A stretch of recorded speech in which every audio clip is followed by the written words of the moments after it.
Hello, good morning. Welcome to JoyNews Desk. We're coming to you live from our studios in Kokomlimli on Fanofa Street. Coming up this morning, 7 people confirmed dead after an illegal mining pit caved at Takoso site in the Ibrahim North District of the Eastern region. We have details as 17 others remain trapped. Also in our schools of shame today, we take you to the Cantu Primary in the West District, where a teacher there resorts to using what she calls air writing to teach her pupils due to absence of a chalkboard. How is that possible? We'll find out. An NDC flag bearer, John Mahama, promises to restore revoked licenses of indigenous banks in the financial cleanup by the central bank. We'll bring you all of that plus business coming up shortly. My name is Aisha. Ibrahim. Do stay for details.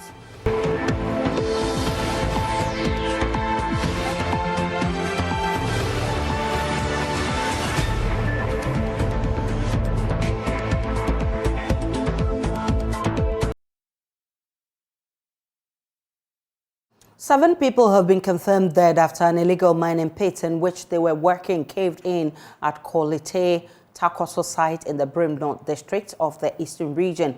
About 17 others remain trapped, with rescue efforts underway by residents. The DCE for the area, Raymond Nanadate, says 3 of the trapped miners have been rescued alive. We'll hear from him shortly, but first let's listen to an eyewitness account. They are young men who are trying to make ends meet. Because of the unemployment issues, they had gone underground in search of precious mineral, but it caved in on them. When we arrived, they were underneath. So we first called the police and fire service because they are better trained to assist. We waited for about 5 hours and then decided to intervene. We managed to pull out some miners who were injured. Now on the West Ripra, and so now we rush on to hospital. We can now hear from the DCE, who has been giving further details on the ongoing rescue for those trapped in the pit. He spoke to my colleague Benessa Bubeidu-Lansa a while ago on the AM show. The incident occurred yesterday 9 a.m., not the evening. Okay. 9 a.m. So when the incident happened 9 a.m., right after they managed to take the 3, they found out that those 3 are the ones. They thought they are alive. They took them to the hospital, and the 7 of them, they started working on it to take them out there. So when they become tired and the news started coming out, so we'll have to go over there and help them to take those people. The only time I'm aware was yesterday when I heard the incident happen and went to the seaway. I didn't know there was a Galamsey activities was going on since they started, and I don't know when they started Galamsey activities over there, but they was doing a Galamsey over there where the incident happened yesterday. And the police is also not aware that these Galamseyers are there? Well, as far as I'm concerned, I can say yes, but how did I confirm that? But I'm not out. Right, sorry, Mr. Damte. And as I said earlier, that part over there falls in Koko police administration. Yes. So anything happening over there, they report to the Nkoko. It's not the forest, but it's a mountain leading to the forest. Okay. Yeah. Okay. So right after that mountain, then we hit on the forest, and that forest is a big forest. Went straight to Chua forest. Okay. So do people live around there, or is quite a secluded area?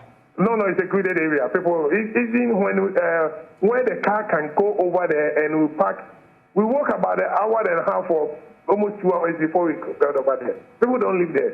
But they have that bush over there doing that illegal activity. This line of action is, since we find out that that place, they're doing the illegal activities over there. As I told you, another media house, you cannot sit there 24/7. But you have to do the monitoring back and forth over there. And also today, the team went over there to do the mop-up and see if there is any more or something else we need to talk about it. So the police and the fire service people, they are there now. They are working over there. So all what we are going to do next is we need to make sure that we are going to monitor over there that place and make sure that that activities is not going to carry on.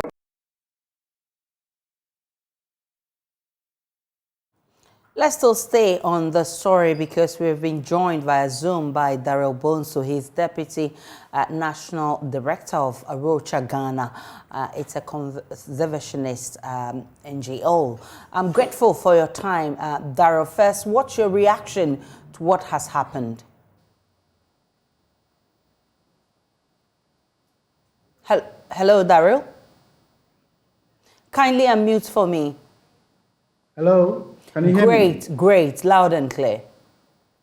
Yes, thank you for having me. It's sad to see that these incidents are happening. I mean, we need to say also that we are aware that these incidents actually occur much more often than is being reported.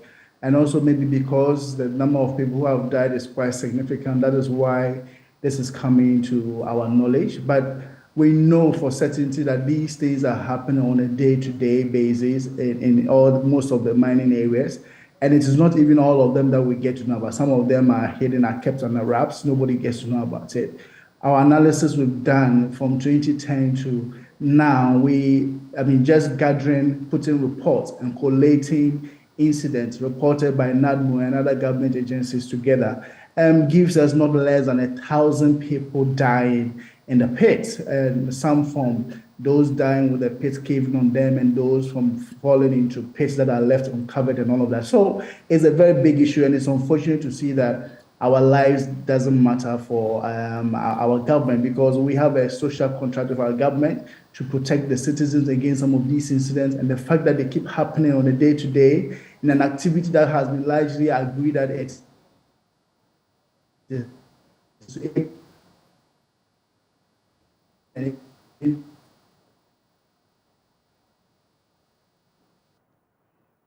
Yeah. Hello.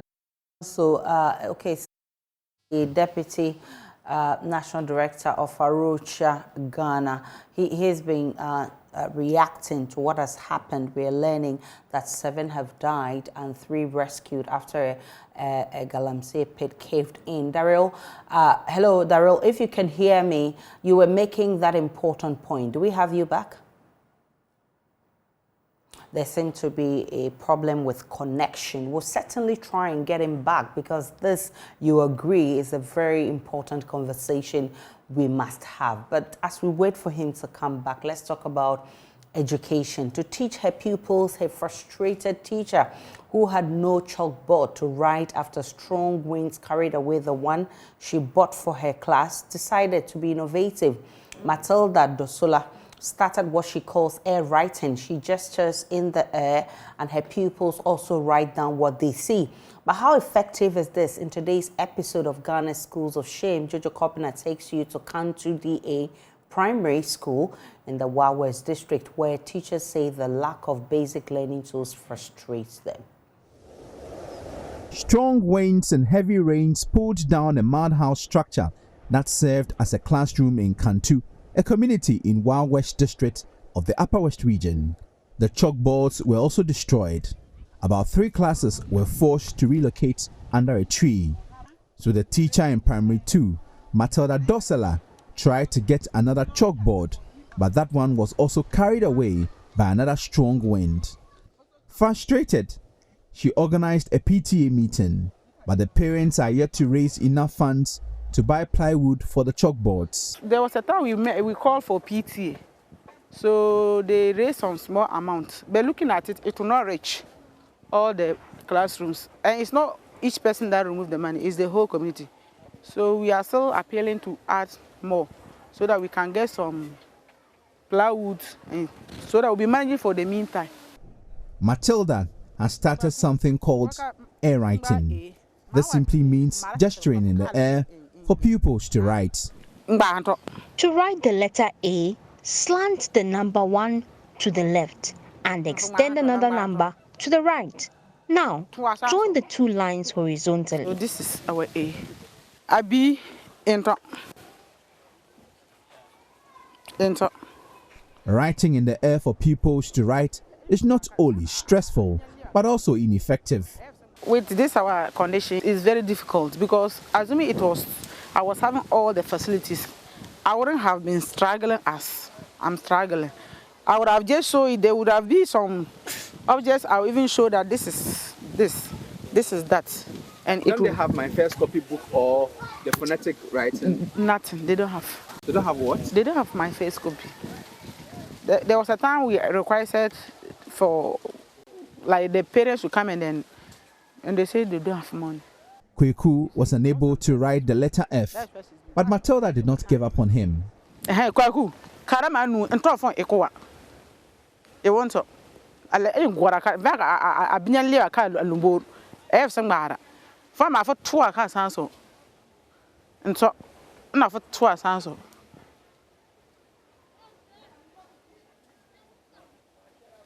From our F.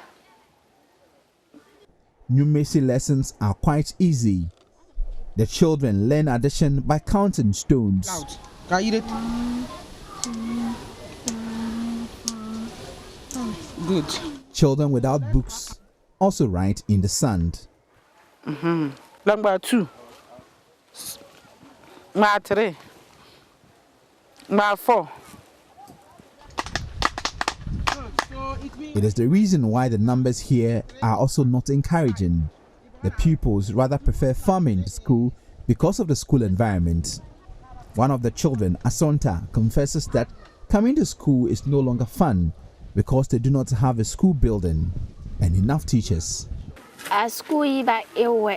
During During the raining season, we miss many classes. We cannot study. The teachers don't come to school when it rains, so we are not happy. The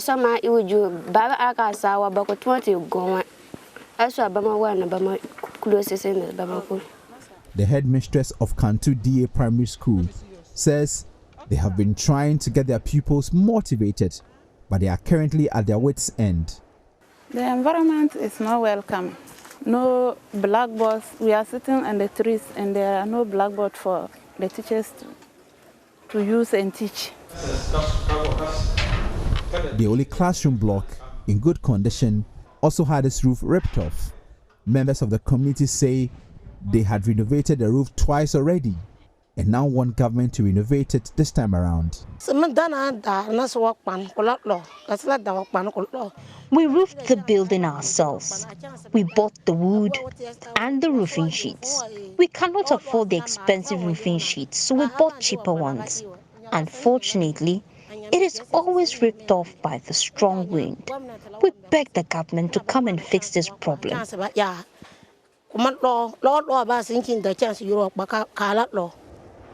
In 2015, the government decided to build a new classroom block for Cantu, but it was abandoned after the 2016 elections.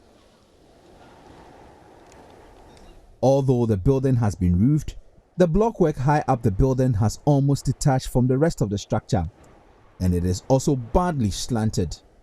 It can collapse anytime soon. This is an emergency and should not be ignored. A non-governmental organization in the northern region focused on education, School for Life, organized residents of Cantu to form a club to address the needs of the school. Under its citizen-led actions for educational accountability responsiveness projects in Ghana, members of the club have written letters to the Wild West District Assembly, but so far, nothing has been done. We vote all the time, but there is no development. It seems we only exist to vote. We have problems in this school and our community, but they have not been solved.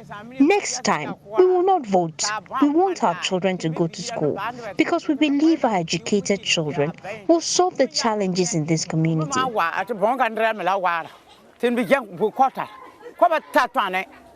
The members of the club promised to buy blackboards for the school, but want government to finish up the building so the children can move in.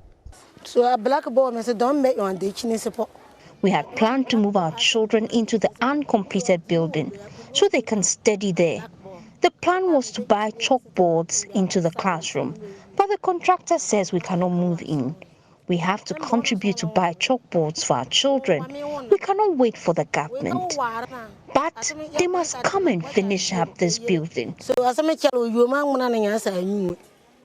Month year pala sequoia. So during the Ramadan, With the government doing very little, the people in Siru, also in the Wild West district, have decided to do more. Good morning, sir. Firstly, the school started with a pupil teacher called Monica. She started a KG class after completing the Wild Polytechnic. She did not receive a salary, but taught for 3 years before GES recognized the school in 2008. When the school got a new headmistress, Monica quit teaching to start a farming business. The headmistress, Dondoma Mary, organized a community to aid the school.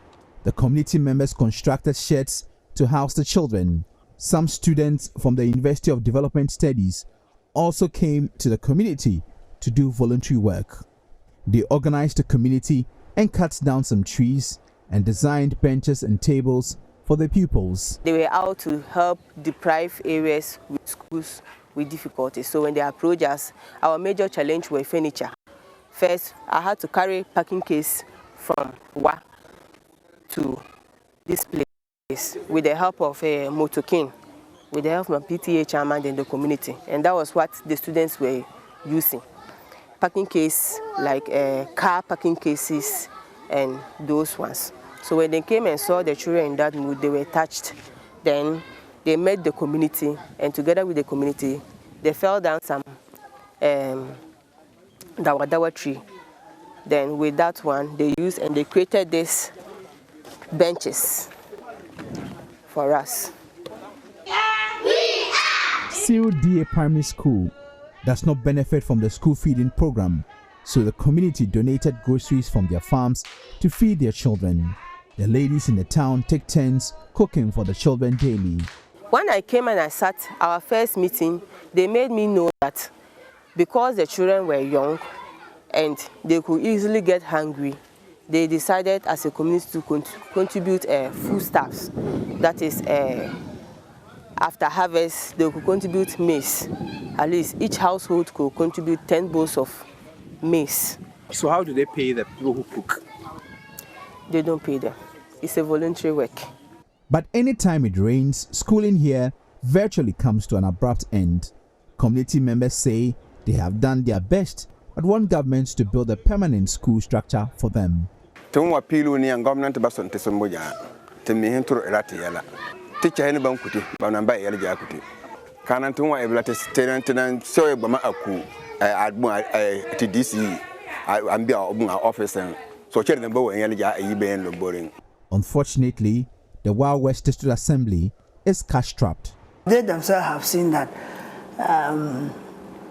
the challenges within the center are numerous, and so what do they can't sit aloof and not doing something. So I try that much of it where we hear that a community is doing that, we want to support, to serve as an example to the other communities to emulate, because if we are waiting for resources from the assembly and they are not coming, but in the meantime, what do we do to secure that our children should have something that they can rely on? The assembly normally budget, like in terms of IGF, to generate about 158,000.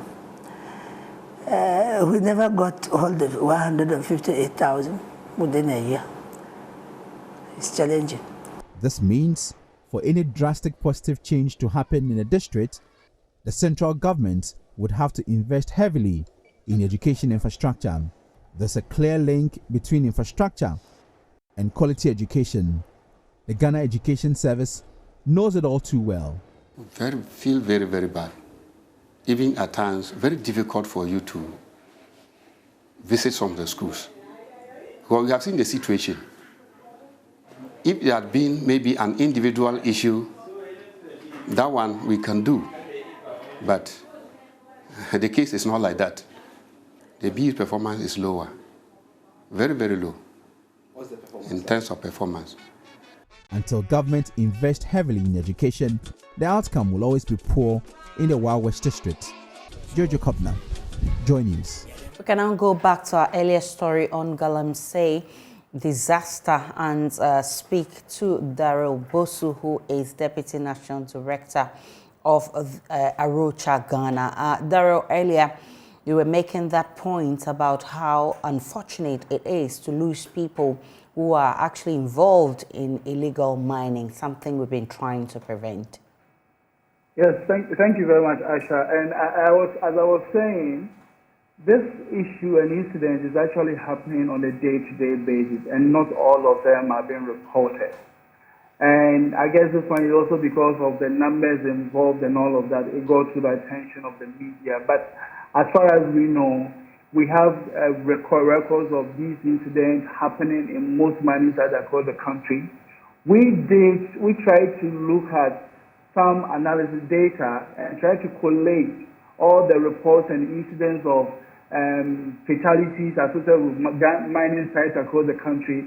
And from 2010 up to now, we counted no less than 1,000 people dying. And this is not a small number of people losing their lives as a result of it. But the fact that we have all glossed over this issue means that the government is not prioritizing our lives. And for me, I think that it means also that the government is not serious to really our lives. And that is where we all need to be concerned about. Because Galamsey, we have all agreed that it's not good for us. It's destroying our water bodies. And now we know that it's also killing our citizens. But for the government not to prioritize it makes it clear that they don't really care about what is happening to us out there. And that, for me, is very, very unfortunate. The fight against Galamsey has been a tough one. Certainly, this is a confirmation that we're going nowhere. I mean, with this fight. How does that make you feel? Well, you see, for me, the realization also that the reason why we are failing is also because of a lot of inaction from our own government who have a social contract to protect our interests is, for me, what makes it damning. And it's clear that they are deliberately taking all of us in circles, knowing very well that it is they who need to be responsible and change the way they do things. I mean, anytime you think about these issues, you realize that you can't but really express the frustration and the fact that the government is not doing anything. You ask yourself, do we even need this government to really be talking about Galamsey as they should? If they can't do it, they should let the communities take charge and really deal with these issues. Because as I said, nothing shows that they can't. Despite the fact that they have all the state resources at their disposal, they are just taking all of us in circles and not really addressing the issue that needs to be addressed. So how do we reverse the situation, Daryl? We definitely agree that this is a canker. How do we get rid of this canker? I think that we have an opportunity. Communities, civil society, churches, everybody should rise up and reorient communities and people close to them. Because clearly, we have the law that is punitive enough to stop anybody from engaging in illegal activities. It is clearly not working. We need to obviously now go to the ground, all of us, media people, churches, everybody, and appeal to the conscience of our own citizens. Because this is the future we are joking with. Our government is not interested in our lives. What happens to us is out there.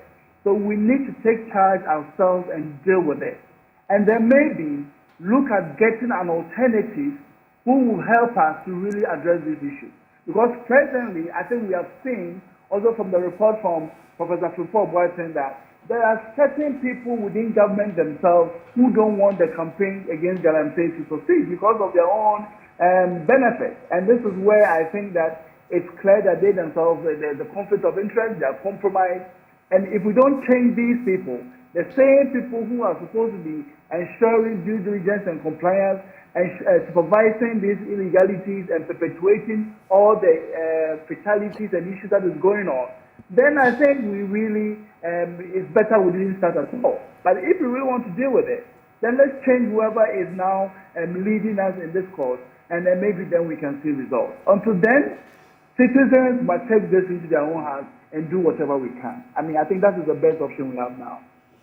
Daryl Bonso, I'm grateful for your time. He is Deputy Director of Arocha, Ghana. He's asking for a collaboration, a collective efforts by stakeholders to deal with illegal mining. Let's go back and talk about education, because over 5,000 pupils of the state's experimental classroom schools in the Konongo Mines LA schools in the Ashanti region are having a comfortable reading environment as they access refurbished and modern library facilities. The library facilities occupied with hundreds of reading and electronic learning materials spanning from science to literature are aimed at boosting students' performance and ending access challenges to reading materials. There's more in this report.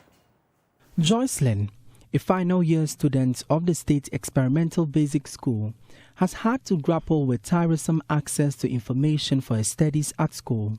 Her only option, the internet, is depleting her little savings. Sometimes it takes weeks and even months for us to grasp a concept. We have to go on the internet, visit some certain websites before we can understand the topic at hand.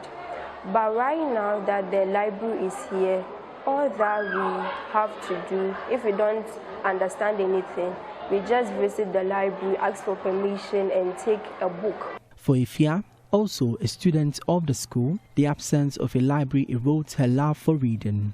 So I don't like reading. I don't really like to take a book. I don't have concentration, like taking the book and then reading from the first page. No, I can't do that. So I hope that this library, with all the wonderful, interesting books stocked up in it, will help me to love reading. The story of these students reflects that of many students in public basic schools in Ashanti region. Presently, only 45% of basic schools in the 43 districts and municipalities have access to a library located on campus, with majority of the percentage found in private basic schools.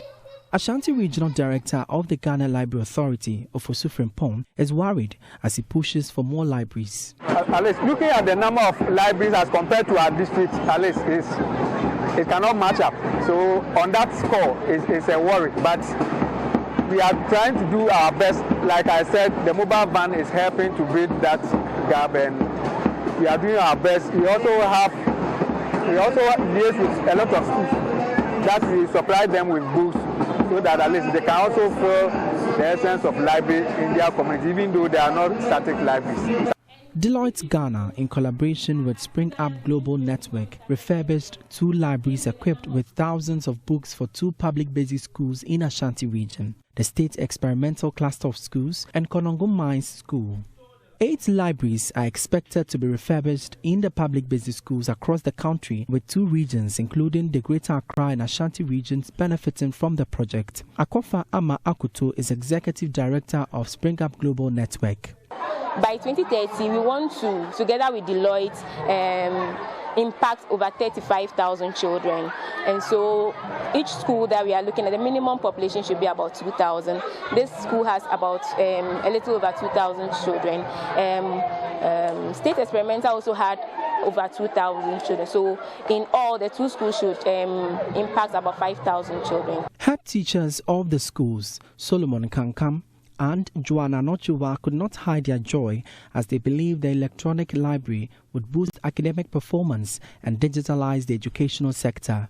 So with this coming, it's going to boost the morale of the children, the confidence of the children. The children will be bold this time around to be able to go out there to read, participate in spelling bee competition and any other quiz competition that we will be invited to attend. Currently we are doing a standard-based education and then the core curriculum. And children need to research for information themselves and present in class. So when this one is here, it makes their work very easy. And the teachers can supplement that in the classroom. So it's a timely intervention and we appreciate that. Admonishing the students to commit to reading, Country Director of Deloitte Ghana, Daniel Kojo Owusu, said the project will be replicated in other parts of the country. As we commissioned them today, over 500,000 cedis have been invested in the project.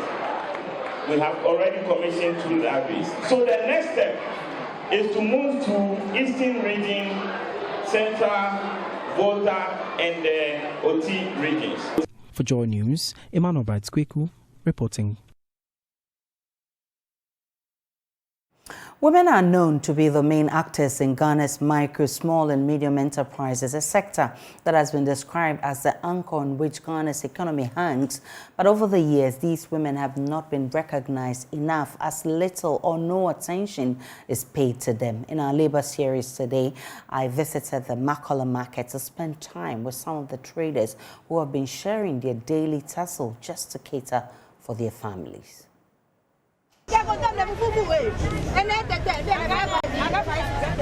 It's 5 a.m. and the business district of Accra is bustling with a flurry of activities. It is said the early bird catches the worm. Women contribute a lot to the Ghanaian economy, but little attention is often paid to the struggles that women go through.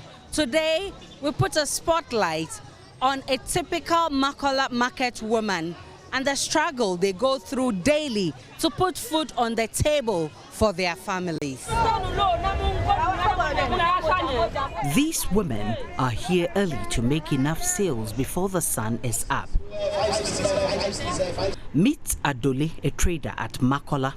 She has been raising her 3 children alone after losing her husband 10 years ago. Her petty trading business puts food on the table for her children and also caters for other needs. So there's really no time to rest. When I wake up, I prepare my kids for school, prepare food for the house, and then set off to do my petty trading. It hasn't been easy since my husband died 10 years ago. I pay all the bills, including light and water. I also pay the rent. It's really difficult. Besides doing this job for money, Adole says she finds fulfillment in waking up early to sell groceries to her customers. Adole thinks life could be better if there was support from somewhere. Share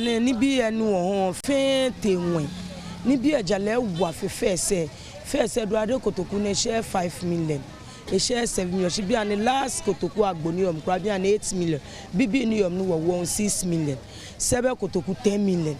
First share na kan probably an let too much. We beg government to help us at least reduce the fuel prices so that it can reflect in our trade. Her story is not different from her fellow traders. Kwale is a fishmonger. She has been doing this business for over 30 years.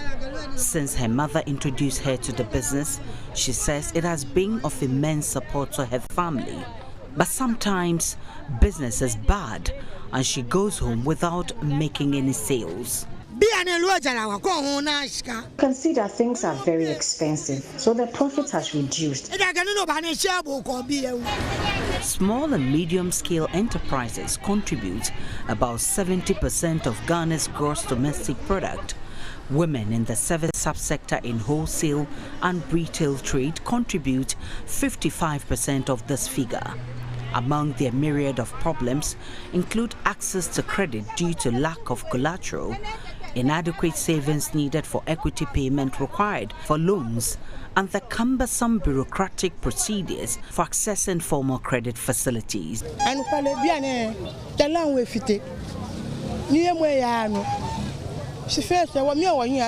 It hasn't been easy at all helping my husband to take care of the kids.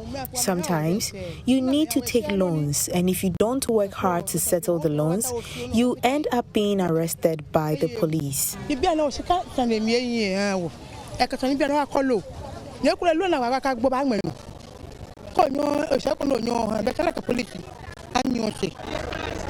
the women are not daunted by these challenges. They go through life with their heads held up high, grinding daily to support their families. Aisha Ibrahim, JoyNews, Makola Market. Former President John Dramani Mahama has reiterated some policies he has asked Ghanaians to hold him accountable to should he fail to execute if he wins the 2024 elections. He says these and many more policies would be executed should he assume power in 2025. Addressing supporters of the party at his post-flag bearership acceptance speech held in Tamale, the northern regional capital, the NDC flag bearer said the next NDC government will restore its stability, inclusive growth of the economy, and rejuvenate the collapsed banking sector. The post-flag bearership acceptance speech event, which was held in Tamale, brought together high-profile dignitaries of the NDC across the country. They included former government ministers, members of parliament, chiefs, among others. Speaking at the event, the NDC flag bearer, John Dramani Mahama, said he wants Ghanaians to remember these policies and hold him accountable. I want to reiterate some of the other commitments I made to the people of Ghana on the campaign tour. I want you to remember the office.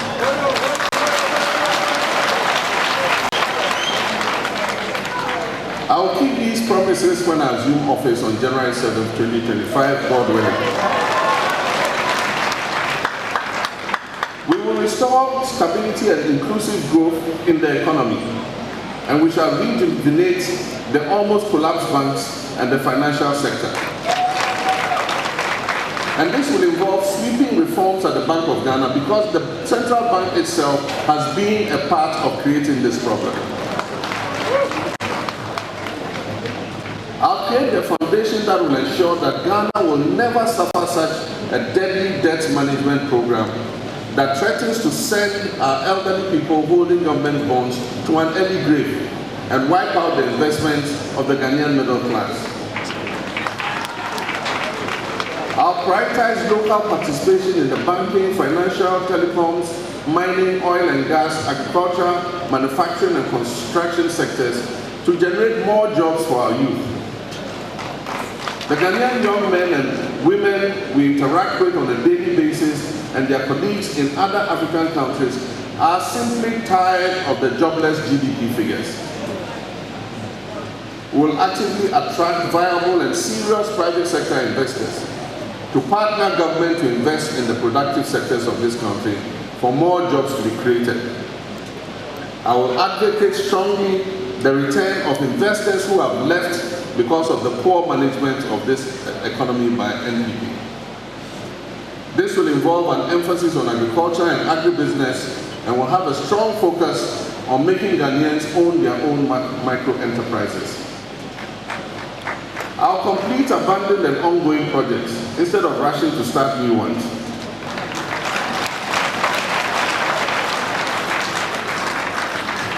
We will carry out an inventory of all hospitals, schools, electrification, water and road projects which have stalled or been abandoned, and we will make an annual budgetary allocation for their completion. And as I said already, I'll run the leaders but most efficient government under the Fourth Republic by appointing not more than 60 ministers and deputy ministers. And I said already, I'll work to abolish the payment of ex gratia and cut out waste and ostentation in government. We shall work with Parliament and all stakeholders to complete the constitutional review process and strengthen the separation of powers. Government procurement is recognized as a major source of corruption and misappropriation of public funds. We will therefore, among other measures, set up an independent value for money office to scrutinize all government procurements that are above a $5 million threshold or as shall be recommended by Parliament. I will give anti-corruption state institutions unfettered space to operate. The days of the clearing agents must come to an end on January 7, 2025.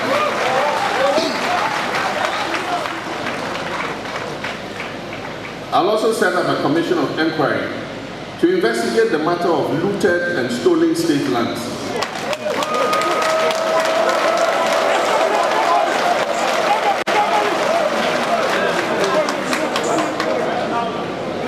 And the same commission will make recommendations for resolving the vexed issue of expropriated Gardanbe lands. Mr. Mahama said they would ensure a speedy investigation into the death of investigative journalist Ahmed Swale. And to deepen our democracy, the fourth estate of the realm, the media must also be given a conducive and collaborative atmosphere to operate as the fourth power that they ought to be without threats, harassment, and assassinations. In this regard, we shall speed up the investigation of the assassination of Ahmed Swale.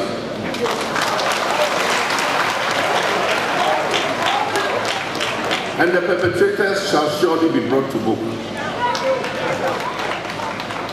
He called on all to rally behind the NDC to help the party recapture power to save the country, Ghana. But first, we must win the elections in 2024.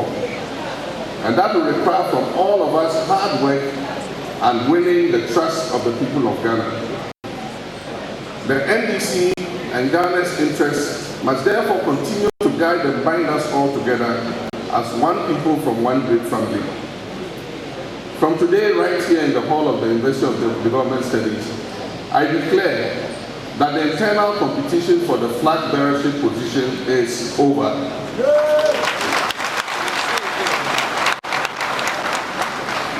You have chosen experience with vision over experiment, and I'm confident that in December 2024, Ghanaians will make that choice that puts us back on the path of building the Ghana we want together.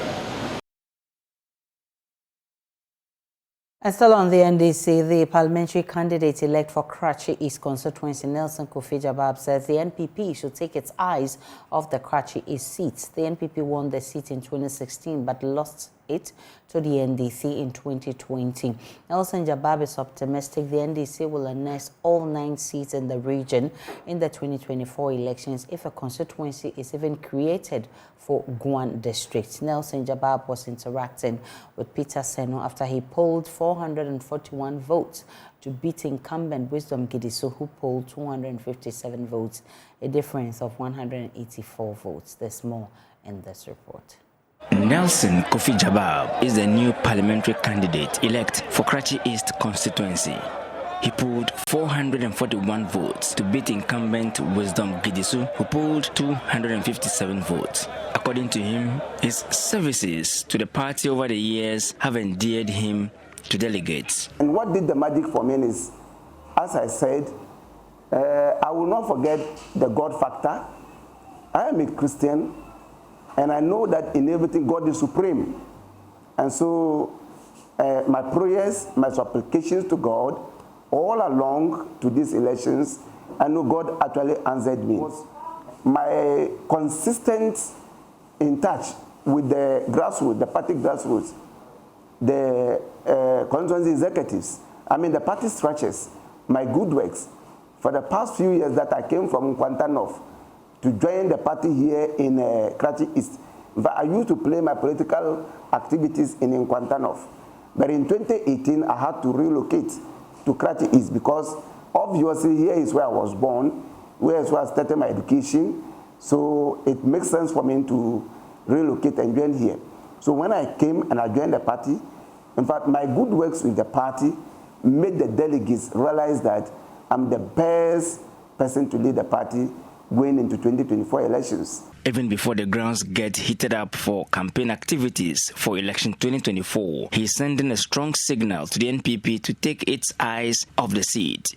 The NPP in 2016 won the seat that lasted for only one term. The defeat in 2016, Nelson attributed to internal party problems. But he says that is not an indication that the seat can be won by the NPP again. MPPs themselves knew that it was a mistake when they narrowly won the seat in 2016 by 47 votes.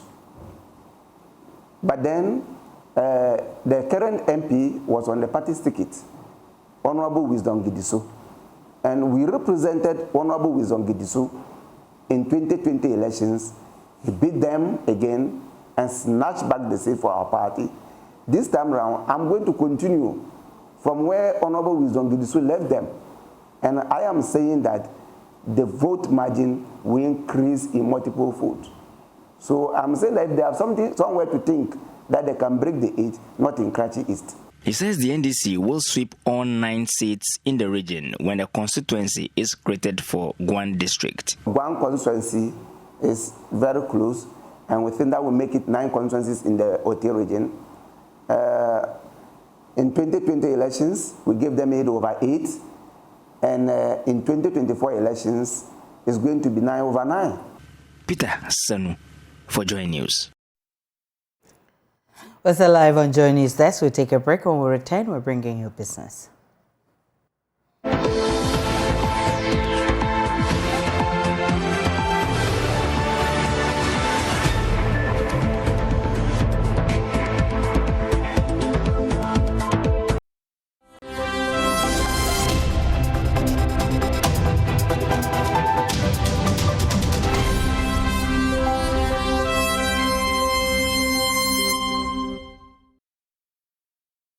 Hi, good morning. Welcome to Business. My name is Daryl Bonso.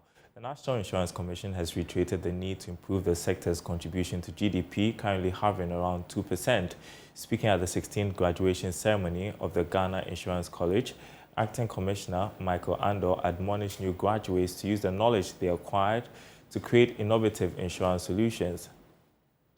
Speaking at the graduation ceremony, Acting Commissioner of Insurance Michael Kofi Ando urged the graduates to honor the qualifications bestowed on them by the college by creating innovative and cost-effective insurance policies for the Ghanaian populace to engender insurance penetration and coverage, which still remains low in the country. Despite the tremendous growth of the insurance industry over the past few years, the penetration still remains below 2. We need suitable, innovative, and cost-effective distribution channels to reach out to the underserved. There is a need to improve the insurance service delivery to significantly improve the trust and confidence of the insuring public in the insurance sector. I challenge you to go out there and use the knowledge you have gained to create sustainable and innovative solutions that will bring tangible benefits to your organizations, the insurance industry, and the economy as a whole. Vice-Chancellor of the University of Ghana, Professor Nanaba Ampia Amfo, commended the GIC for its role in training insurance professionals, which has led to increased knowledge and awareness among the general public. She, however, called for a partnership between the University of Ghana and the Ghana Insurance College to train and deepen insurance knowledge for students. The University of Ghana is always open to collaborating and partnering with institutions both within and outside Ghana to provide quality education that is custom designed to suit the needs of our partners and stakeholders. And we warmly welcome the Ghana Insurance College to partner with us, particularly with our Department of Statistics and Actuarial Science and our business school. I believe that there is a lot that we can do together. And now to our graduating students. I urge you to make good use of the knowledge and skills that you have acquired through the program. A total of 284 students graduated from the college as recognized insurance professionals. The number of graduates for the 2022-2023 academic year is an increase from the 236 students that graduated from the college in the 2020-2021 academic year, an indication of growing interest in the study of insurance at the college. Now, as part of the International Day of Family celebration, the Ministry of Gender, Children and Social Protection is calling for more investment in information technology to increase the knowledge base of young people. Deputy Minister Francisca Otim-Mensah maintained that this is also key to have more young people develop interest in TVET education. She spoke at a walk and town hall meeting at Teshi in Accra. Now more families have smartphones and multifunctional devices for interpersonal communications, e-lectures, work, or for just entertainment. New technologies have also brought social and economic benefits to families. It has created new jobs and income-generating opportunities, sparing the household income of those who take advantage of these opportunities. People can now work from home and also engage in online business activities, and place orders online for home deliveries, saving time and giving parents time to care for their children. The government has played a leading role in driving new technologies and digitalization as part of its plan to establish Ghana as a top African digital ecosystem. Key initiatives including the issuance of the Digital National Identification Card, which is the Ghana card, Ghana Post GPS digital address system. The public sector has also implemented an e-justice system, a smart driving license, an e-property addressing system, a mobile money interoperability system, the paperless port system, as well as an immigration, or let me say an e-immigration system.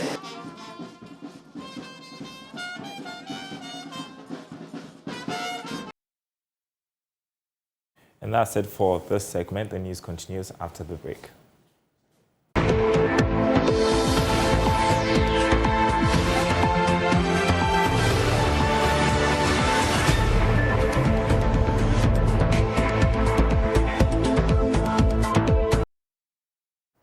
And that's how we wrap up JoyNews Desk this morning. For more news, log on to myjoyonline.com. There's more of the news and updates of all the developing stories. My name is Aisha Ibrahim. See you again at 12.